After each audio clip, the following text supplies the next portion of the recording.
So we saw that the circular model with uniform motion and the sun in the center is a very bad model to try to reproduce the observations. The position of Mars is off by as much as 30 degrees if you use that model.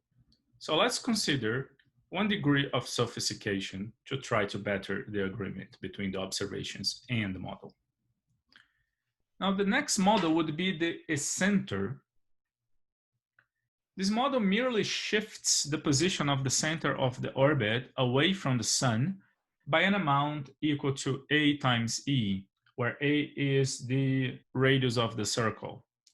It keeps the motion uniform.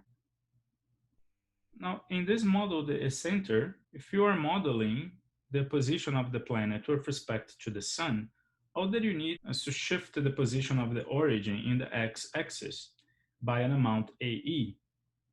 So the position y is not going to change, but the position x will. X is given by a times cosine m plus ae. Y is given by a sine m as before. So let's again see how this model fares against the observations.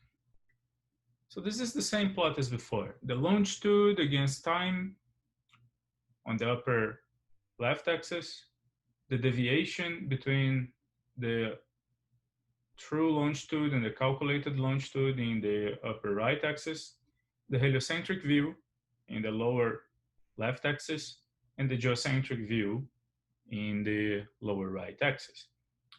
Immediately you see from the heliocentric view that this model is better at reproducing the orbit.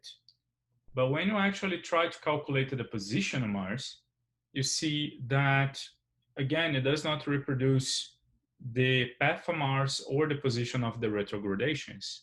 And when you measure the deviation between the real position of Mars and the observed position, the disagreement is as much as 15 degrees. So again, you have to discard the model.